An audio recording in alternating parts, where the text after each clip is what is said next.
Alhamdulillah rabbil alamin. Wassalatu wassalamu ala asyrafil mursalin nabiyina Muhammadin wa ala alihi wa sahbihi ajmain, amma ba'd.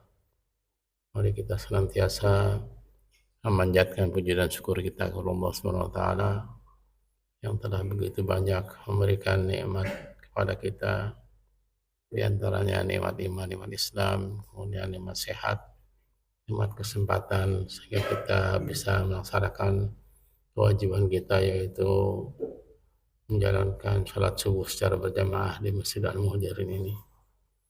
Kemudian salawat dan salam semoga tetap tercurah pada junjungan kita Nabi besar Muhammad Sallallahu Alaihi Wasallam serta seluruh keluarga, sahabat dan umatnya yang insyaallah tetap istiqomah sampai akhir zaman nanti. Jemaah salat subuh yang dimakan Allah Subhanahu wa taala, sebelum kita mulai kajian kita, terlebih dahulu kita doakan kepada seluruh orang tua kita, saudara-saudara, sahabat, tetangga kita yang telah mendahului kita. Semoga Allah Subhanahu wa taala ampuni semua dosa-dosanya. Kemudian Allah tempatkan di tempat yang terbaik di sisi Allah Subhanahu wa taala. Kemudian juga kepada kedua orang tua kita, saudara, sahabat, tetangga kita yang masih hidup di dunia ini, mungkin dalam keadaan sakit atau dalam keadaan teruji oleh Allah Subhanahu wa taala. Semoga Allah berikan kesabaran kepada mereka, kemudian Allah sembuhkan semua penyakitnya sehingga dapat beraktivitas seperti biasanya. Untuk itu mari kita bacakan Al-Quran Al-Fatihah. A'udzu billahi minasy syaithanir rajim. Bismillahirrahmanirrahim. Alhamdulillahi rabbil alamin. Ar-Rahmanir Rahim. Maliki yaumiddin. Iyyaka na'budu wa iyyaka nasta'in. Ihdinas siratal mustaqim. Siratal ladzina an'amta 'alaihim ghairil maghdubi 'alaihim waladdallin. Amin. Jemaah yang dimuliakan Allah Subhanahu wa taala, pagi ini kita bahas mengenai konsep infak dan sedekah di dalam Islam. Dalam ajaran Islam, beramal saleh itu memiliki berbagai bentuk. Salah satunya adalah infak dan sedekah. Meskipun kedua bentuk amal ini sering digunakan secara bergantian, namun sebenarnya terdapat perbedaan konsep dan makna antara keduanya, yaitu antara infak dan sedekah. Nah, istilah infak berasal dari bahasa Arab anfaqu yunfiqu, yang berarti membelanjakan atau membiayai sesuatu. Dalam Kamus Besar Bahasa Indonesia, infak diartikan sebagai pemberian atau sumbangan harta untuk kebaikan. Nah, infak di dalam ajaran Islam diartikan sebagai tindakan memberikan harta atau benda yang dimiliki sebagai bagian dari kegiatan beribadah kepada Allah Subhanahu wa taala. Ini konsep yang ditelurkan di dalam Islam, ya. Berbeda dengan charity dalam agama Kristen, itu ada istilah konsep perpuluhan. Nah, perpuluhan ini adalah mengambil 10% dari semua penghasilannya untuk kegiatan gereja. Maka gereja lebih besar dibandingkan dengan agama Islam. Kenapa? Karena gereja memiliki konsep perpuluhan. Sedangkan di dalam Islam itu konsepnya adalah hanya 2,5% maksimum, gitu ya. Jadi kalau misalnya kita punya penghasilan 1 juta, 2,5%-nya adalah hanya 25.000 untuk kegiatan-kegiatan bersifat infak atau sedekah tadi. Sedangkan dalam agama Kristen atau Katolik itu konsep perpuluhannya yaitu 10% dari 1.100.000. Nah, itu terkumpul di gereja di mana dia terdaftar. Jadi sistem administrasinya di agama Kristen itu yang masuk ke dalam gereja itu sudah terdaftar. Dia akan ditanya dari mana penghasilannya berapa, kemudian nanti konsepnya, maka berbeda dengan dalam agama Islam. Agama Islam boleh berinfak kepada siapa saja, boleh berinfak kepada di masjid apa saja, boleh berinfak kepada kegiatan-kegiatan apa saja gitu.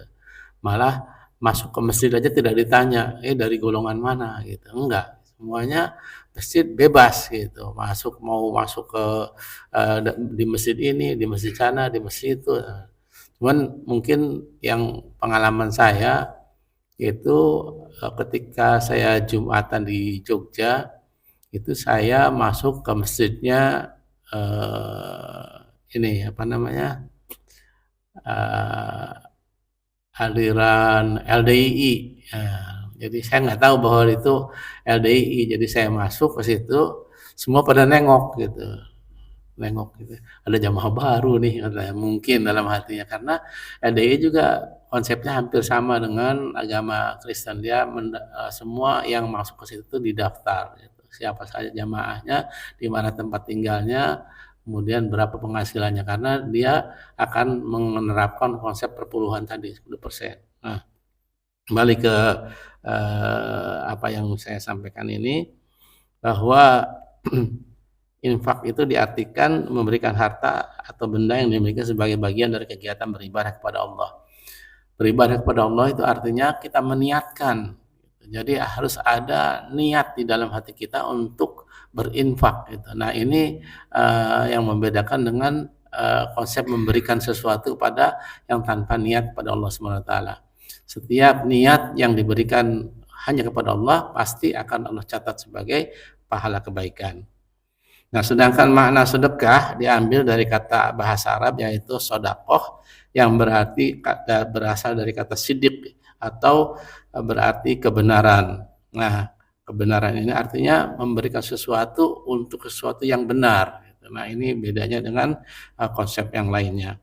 Nah, sedekah di dalam Islam merupakan bentuk amal yang ditujukan untuk memberikan manfaat atau bantuan kepada orang yang membutuhkan, baik dalam bentuk harta, tenaga, atau ilmu.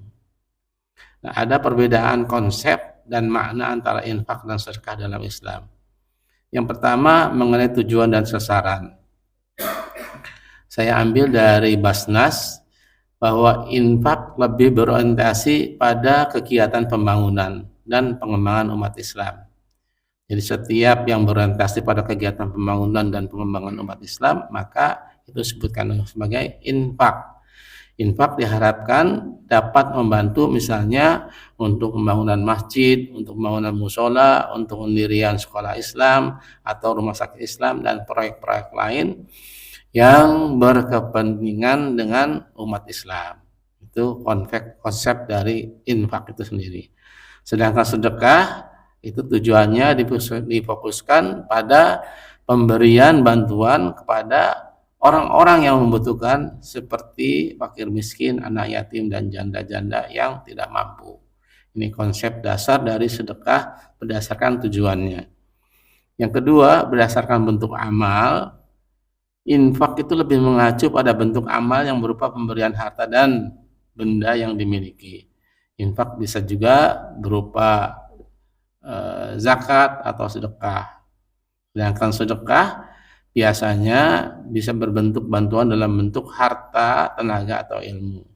Sedangkan sedekah juga berupa tindakan, sedekah juga dapat berupa tindakan baik yang dilakukan secara kepada sesama tanpa membutuhkan biaya. Nah, ini konsep sedekah yang paling sederhana yang tanpa biaya adalah memberikan senyuman, sebagaimana Rasulullah SAW mengamanatkan bahwa senyuman kepada saudaramu sendiri adalah sebagai sedekah, atau sapaan atau dukungan moral. Itu adalah sedekah yang sederhana yang tanpa biaya.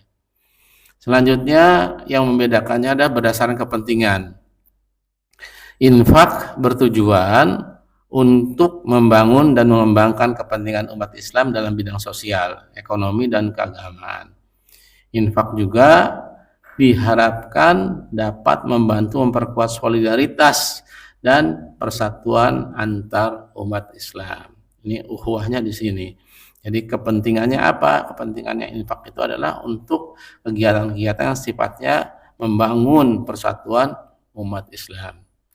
Sedangkan sedekah bertujuan untuk membantu meringankan beban dan penderitaan orang yang membutuhkan, serta membantu memenuhi kebutuhan dasar seperti misalnya kebutuhan makanan, kebutuhan pakaian, kebutuhan tempat tinggal, yang semuanya itu berdasarkan kebutuhan-kebutuhan dasar yang dibutuhkan oleh setiap orang. Kemudian yang membedakan yang keempat adalah nilai keikhlasan.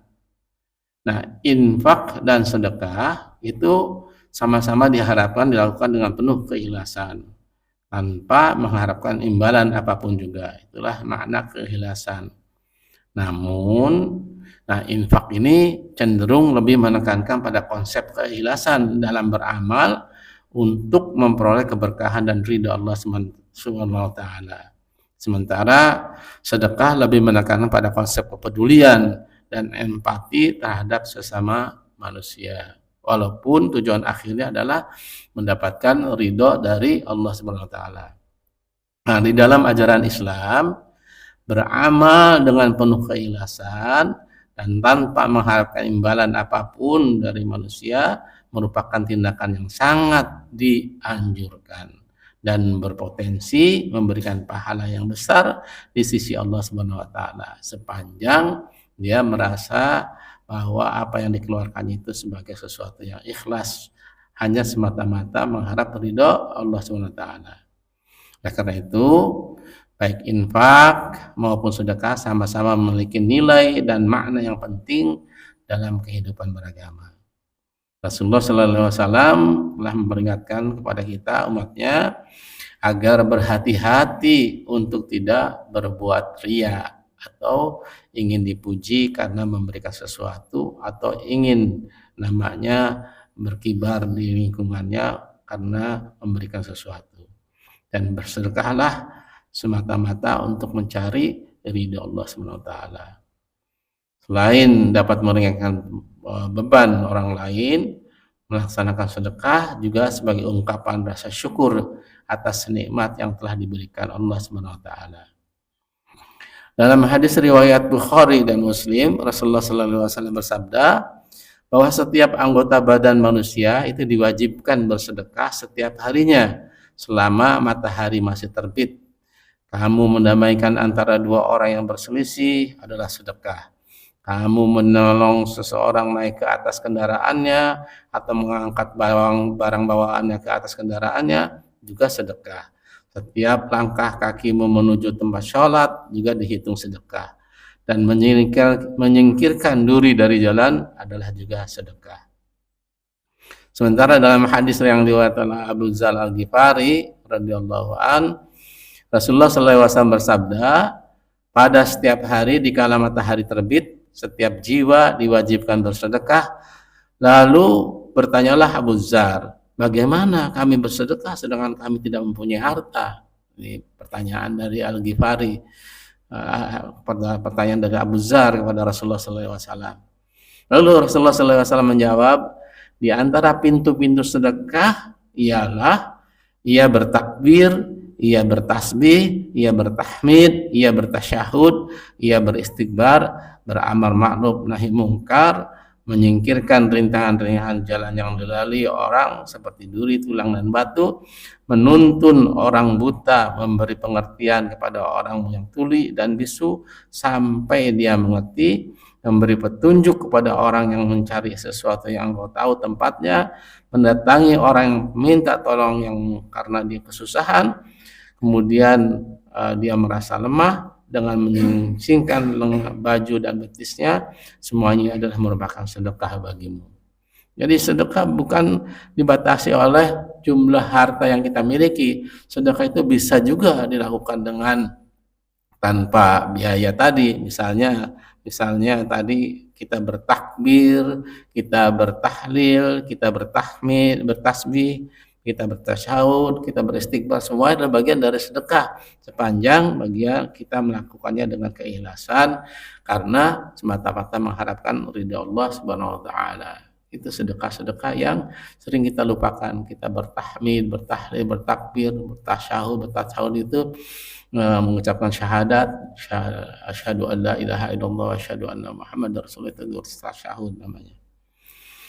Nah, dalam hadis yang diriwayatkan oleh Abu Hurairah radhiyallahu an, seseorang menemui Rasulullah sallallahu alaihi wasallam dan bertanya, "Wahai Rasulullah, sedekah apakah yang bagaimanakah yang paling besar pahalanya?" Beliau Rasulullah sallallahu alaihi wasallam bersabda, "Engkau bersedekah atau bersedekah dalam keadaan sehat, amat membutuhkannya, khawatir miskin dan berangan-angan menjadi kaya. Janganlah menunda-nunda sedekah sehingga jika ajal telah sampai ke kerongkongan engkau berkata, untuk si fulan sekian, untuk si fulan sekian, padahal memang harta itu untuk si fulan." Nah, jamaah yang dirahmati Allah Subhanahu wa taala, apa yang diinginkan orang yang meninggal dunia untuk kembali ke dunia ini? Pertanyaannya adalah apa yang diinginkan ketika kita meninggal dunia dan ingin balik ke dunia ini? Ternyata yang diinginkan oleh orang yang meninggal dunia itu ketika kembali ke dunia itu bukan untuk mengerjakan sholat, bukan juga untuk berpuasa, bukan juga untuk haji atau umroh, melainkan mereka menginginkan untuk bersedekah. Sebagaimana Allah SWT berfirman di dalam surat Al-Munafiqun, surat ke-63 ayat 10 yang bunyinya, "Wa anfiqu min razaqnakum min qabli ayati yaum ayati ahaduhumul mauta fayaqulu rabbi laula akhartani ila ajalin qarib fa asaddaqu wa akum minas sholihin." Dan infakkanlah sebagian dari apa yang telah kami berikan kepadamu sebelum kematian datang kepadamu, kepada salah seorang di antara kamu. Lalu ia berkata menyesali, "Ya Tuhan kami, sekiranya engkau berkenan menunda kematianku sedikit waktu lagi, maka aku dapat bersedekah dan aku akan termasuk orang-orang yang saleh." Ini permintaan seketika orang yang meninggal, kemudian dia meminta kepada Allah untuk memberikan sedikit waktu untuk dia bisa bersedekah. Ini betapa besar betapa besar sedekah itu bagi orang yang menyesali tindakannya bahwa dia tidak bersedekah. Sedekah itu tidak hanya dalam bentuk materi seperti saya sebutkan tadi, bahwa seluruh anggota tubuh juga bisa digunakan untuk berbuat kebaikan dan bersedekah. Ada sejumlah ayat di dalam Al-Quran mengenai infak dan sedekah ini. Antara lain Allah SWT berfirman, "Masalul ladina yunfiquna amwalahum fi sabilillahi kamasali habbatin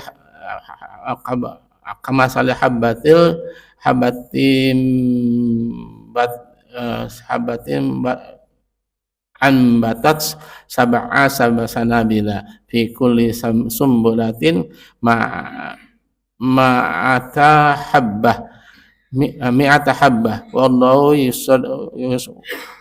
yud'afu liman yasha wallahu wasi'un alim." Di surat Al-Baqarah surat kedua ayat-ayat 261. Perumpamaan bagi orang-orang yang menginfakkan hartanya di jalan Allah itu seperti sebutir biji yang menumbuhkan 7 tangkai. Pada setiap tangkai ada 100 biji, lalu Allah melipat gandakan bagi siapa yang Dia kehendaki, dan Allah Maha Luas, Maha mengetahui. Jadi setiap amalan-amalan yang diniatkan untuk bersedekah karena Allah SWT, maka Allah umpamakan kita menanam biji, kemudian biji itu menumbuhkan 7 tangkai, kemudian dari 7 tangkai itu setiap tangkainya menumbuhkan 100 biji. Itu minimal ya, 700 itu. Artinya kalau satu kemudian tumbuh 7 tangkai kali 100 itu kan 700. Ini betapa luar biasanya. Allah SWT menjamin bahwa setiap orang yang bersedekah pasti akan mendapatkan minimal dengan 700 kebaikan. Selanjutnya di dalam surat Al-Baqarah surat 262 ayat 267 Allah SWT berfirman, "Ya ayyuhalladzina amanu anfiqu min thayyibatin ma kasabatum wa mimma akhrajna lakum minal ardh wala tamammu habbatin minhu tunfiquna wala satmil ya akhidhi illa antu idu fi wa'lamu annallaha ghaniyyun hamid." Wahai orang-orang yang beriman, infakkanlah sebagian dari hasil usaha kamu yang baik-baik dan sebagian dari apa yang kami keluarkan dari bumi untuk kamu. Janganlah kamu memilih yang buruk untuk kamu keluarkan, padahal kamu sendiri tidak mau mengambilnya, melainkan dengan memicingkan mata atau enggan terhadapnya. Dan ketahuilah bahwa Allah Maha Kaya, Maha Terpuji. Dalam ayat ini Allah Subhanahu wa taala menyampaikan bahwa ketika kita berniat untuk bersedekah, hendaklah sedekah yang terbaik yang kita akan berikan pada orang itu. Jangan kita memberikan sedekah sesuatu yang kita sendiri sebetulnya tidak ingin menggunakannya. Contoh misalnya ada kegiatan untuk memberikan donasi atau sedekah pakaian bekas. Nah, jangan pakaian bekas itu pakaian yang benar-benar bekas yang kita sendiri sudah tidak memakainya. Boleh jadi kita pakaian bekas itu misalnya karena badan kita sekarang udah gemuk, jadi nggak muat, nah tapi masih bagus, baru itu kita sedekahkan. Gitu. Jangan sampai begitu diberikan keleluasaan oleh panitia untuk pengumpulan sedekah barang-barang bekas, barang bekasnya tapi tidak berkualitas. Dampaknya apa? Dampaknya di sana juga dibuang gitu.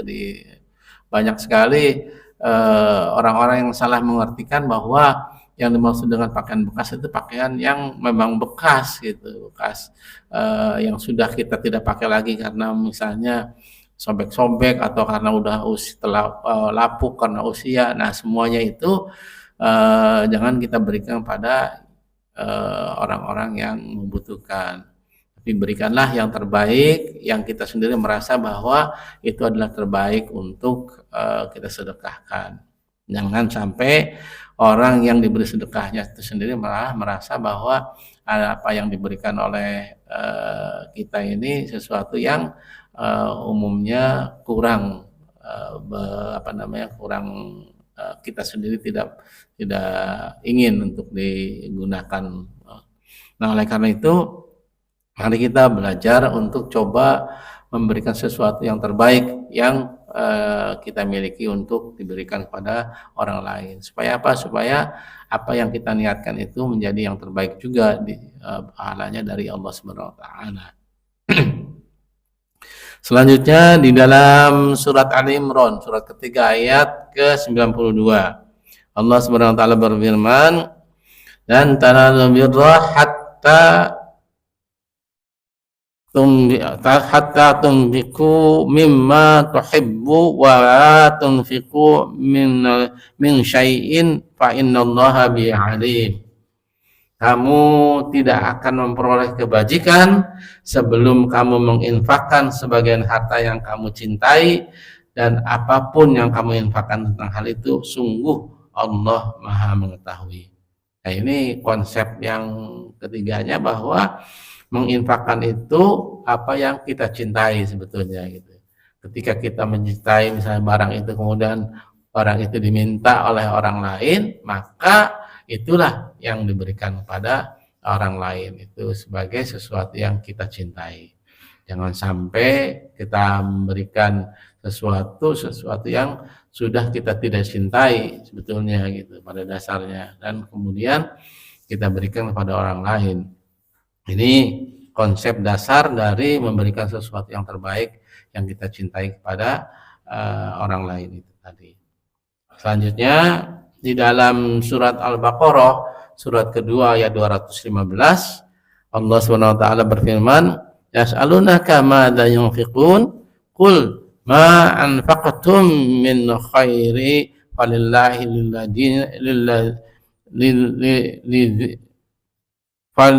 falil walidaini wal aqrabina wal yatama wal miskina wabnis sabil wa ma taf'alu min khairi fa innallaha bihi alim." Mereka bertanya kepadamu Muhammad tentang apa yang harus mereka infakkan. Maka katakanlah, harta apa saja yang kamu infakkan hendaknya diperuntukkan yang pertama itu bagi kedua orang tua kita, yang kedua kerabat atau saudara-saudara kita, yang ketiga anak-anak yatim, yang keempat orang-orang miskin, dan yang kelima adalah orang-orang dalam perjalanan atau ibnu sabil yang kehabisan bekal karena dia sedang menuntut ilmu untuk untuk kegiatan-kegiatan yang sifatnya membangun ukhuwah Islamiyah. Jadi ada 4 hal yang harus kita siapkan untuk infak kita yang terbaik. Yang pertama pastinya kepada orang tua kita. Nah, ini kewajiban kita sebagai anak adalah berbakti kepada orang tua. Jangan sampai kita melakukan sedekah atau infak kepada orang lain sementara orang tua kita dalam keadaan kelaparan atau dalam keadaan kekurangan, karena yang wajib adalah pertama untuk kedua orang tua kita. Yang kedua adalah kepada kerabat, saudara-saudara kita. Misalnya mereka membutuhkan untuk sekolah, misalnya untuk kegiatan yang menunjang dia untuk membuat sesuatu yang sifatnya sifatnya membantu, misalnya berdagang, misalnya membantu modal, itu adalah yang ditujukan infak kita kepada mereka, kepada yang saudara-saudara kita. Jangan sampai mereka mencari modal yang didapat dari sekarang ini pinjol ya, pinjaman online yang lagi marak sekarang ini. Ada berbagai macam trik pinjol-pinjol itu yang saya dapat dari beberapa informasi. Misalnya trik yang sering terjadi adalah mereka mentransfer dana kepada kita, kemudian kita akan ditelepon, maaf tadi saya salah transfer gitu, salah transfer bahwa uang yang ditransfer kepada kita itu kesalahan, lalu kita diminta untuk mengembalikan. Pastinya kita tidak mau mengambil risiko, jadi kita kembalikan kepada mereka. Nah, ketika dikembalikan kepada mereka orang-orang itu, padahal orang itu sudah mencatatkan bahwa itu adalah pinjol bagi bagi kita yang menerima.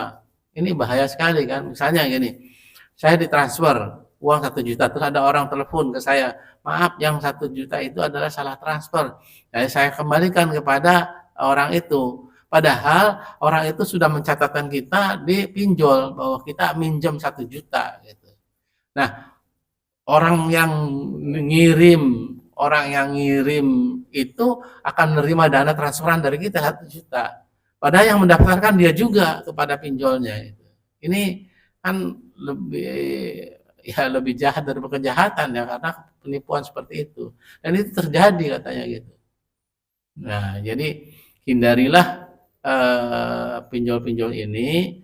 Lebih baik kita mencari lembaga-lembaga yang memang punya track record yang baik gitu. Ya paling tidak misalnya Pegadaian lah paling tidak. Kenapa? Karena saya anjurkan Pegadaian karena tagline-nya Pegadaian adalah menyelesaikan masalah tanpa masalah. Nah, ini tagline-nya. Tagline-nya apa namanya Pegadaian gitu. Pegadaian di mana-mana Pegadaian itu bunyinya bisa menyelesaikan masalah tanpa masalah gitu, ya. Yang selanjutnya yang harus kita juga apa namanya berikan infak itu selain kepada kerabat juga anak-anak yatim. Anak-anak yatim itu anak-anak yang tidak mampu karena ditinggalkan oleh kedua orang tuanya atau salah satunya atau karena perceraian. Bisa juga anak yatim itu karena perceraian. Jadi ketika terjadi perceraian kemudian anaknya itu ini oleh bapaknya atau ibunya kemudian dia tidak mampu untuk sekolah maka wajib bagi kita untuk berinfak pada mereka. Selanjutnya juga ada orang-orang miskin, pasti kalau orang-orang miskin dia akan mendapatkan bantuan secara finansial karena kebutuhannya. Dan yang keempat adalah orang-orang yang dalam perjalanan. Orang dalam perjalanan itu misalnya dia kehabisan bekal ketika dia menuntut ilmu di suatu daerah, kemudian dia tidak punya biaya untuk untuk belajar di sana, maka kita diwajibkan untuk berinfak kepada mereka. Selanjutnya di dalam surat Al-Hadid surat 57 ayat ke-18 Allah Subhanahu wa taala berfirman, Inna musaddiqina wa musaddiqati wa aqraduna Allaha qardan hasana yad'afu lahum wa lahum ajrun karim. Sesungguhnya orang-orang yang bersedekah baik ia laki-laki maupun perempuan dan meminjamkan kepada Allah dengan pinjaman yang baik akan dilipat gandakan balasannya bagi mereka dan mereka akan mendapatkan pahala yang mulia. Kenapa Allah menyebutkan pinjaman qardon? Karena Allah itu meminta kepada kita itu sesuatu yang sebetulnya kan rezeki itu dari Allah ya. Jadi tidak sepatutnya bahwa Allah itu meminjam kepada kita. Tapi karena manusia ini bersifat apa yang dimiliki itu sebagai sesuatu yang haknya dia, padahal dia lupa bahwa di dalam kepemilikannya itu hanya titipan dari Allah SWT, maka Allah mengambil kata meminjam. Jadi meminjamkan gitu. Barang siapa meminjamkan, maksudnya kita punya harta, kita pinjamkan untuk ke jalan kebaikan kepada Allah Subhanahu wa taala, maka Allah akan lipat gandakan. Nah, ini penting bagi kita bahwa setiap harta yang kita miliki itu hendaknya kita ingat bahwa ada sebagian hak milik orang lain. Bahwa harta yang kita miliki adalah titipan Allah kepada kita, di mana kita punya kewajiban untuk bukan hanya memiliki harta itu sendiri tanpa tanpa kita peduli kepada orang lain. Nah, di sana Allah mengambil istilahnya dengan meminjamkan. Barang siapa meminjamkan gitu, dalam memberikan pinjaman yang baik kepada Allah, maka Allah akan membalas pinjaman itu dengan berlipat ganda. Jadi yakinlah bahwa setiap apa yang kita berikan kepada orang lain itu pasti Allah akan balas dengan berlipat ganda. Karena apa? Karena Allah berjanji barang siapa memberikan pinjaman kepada Allah dengan pinjaman yang baik, pasti Allah akan ganti pinjaman itu. Jadi namanya minjam pasti akan dikembalikan. Nah, oleh karena itu jangan sungkan, jangan ragu untuk selalu berbuat kebaikan demi kemaslahatan umat manusia ini sendiri. Mari kita saling tolong menolong dalam mengerjakan kebajikan dan takwa, dan jangan saling tolong menolong dalam berbuat dosa dan permusuhan. Sebagaimana di dalam surat Al-Maidah surat kelima ayat 2, Ada potongan ayatnya yang berbunyi wa ta'awanu 'alal birri wa taqwa wa la ta'awanu 'alal ismi wal 'udwan. Wattaqullah innallaha sadidul iqab. Dan tolong menolonglah kamu wa ta'awanu 'alal birri wa taqwa, dalam mengerjakan kebajikan dan takwa. Wa la ta'awanu 'ala ismi wal 'udwan, dan jangan kalian tolong menolong dalam berbuat dosa dan permusuhan. Jadi kita dilarang untuk memberikan bantuan untuk menimbulkan permusuhan. Nah, contoh seperti sekarang ini, ketika Palestina dibombardir oleh Israel laknatullah, maka wajib bagi kita untuk memberikan bantuan kepada siapa? Kepada orang-orang yang tertindas. Jangan kita memberikan bantuan dalam dosa dan permusuhan. Apa artinya? Kita membeli produk-produk yang jelas-jelas produk itu adalah produk yang akan disumbangkan hasil keuntungannya untuk Israel itu sendiri. Kita bisa melihat produk-produk apa saja yang ada di Indonesia yang rata-rata mereka memberikan keuntungannya, sebagian keuntungannya untuk diberikan kepada Israel. Nah, ini kita terkena dengan hukum wajibnya ini di dalam surat Al-Maidah ayat kedua itu tadi. Wala ta'awanu 'ala birri 'ala ismi wal 'udwan. Jangan kita berbuat tolong-menolong dalam berbuat dosa dan permusuhan. Sehingga Allah menetapkan wattaqullah, bertakwalah kepada Allah. Innallaha syadidul iqab. Sungguh Allah itu sangat berat siksanya. Semoga bermanfaat. Mari kita saling berpesan dalam kebaikan. Bagaimana dalam surah Al-Asr Allah Subhanahu wa taala berfirman, "Ilal ladzina amanu wa tawassaw bis sabr wa tawassaw bis sabr wa tawassaw bil sabr wa tawassaw bil haqq wa tawassaw bis sabr." Sehingga kecuali, jadi kita ini orang-orang yang merugi. Innal insana lafi khusr, kita ini orang-orang yang merugi, kecuali ilal ladzina amanu, orang-orang yang beriman, wa tawassaw bil haqq, yaitu saling berwasiat dengan penuh kebenaran, wa tawassaw bis sabr, dengan penuh kesabaran. Jadi saling menasehati antara kita adalah suatu kewajiban bagi kita. Berukhuwah dan tidak bermusuhan adalah merupakan simbol dari ukhuwah Islamnya itu sendiri. Kita tidak melihat siapa dan bagaimana kedudukan dari saudara-saudara muslim kita, yang pasti bahwa kita harus saling menghormati, saling menolong bersama muslim kita sendiri. Jadi dalam hati kita harus muncul kekuatan di mana Islam harus didahulukan dibandingkan dengan yang lainnya.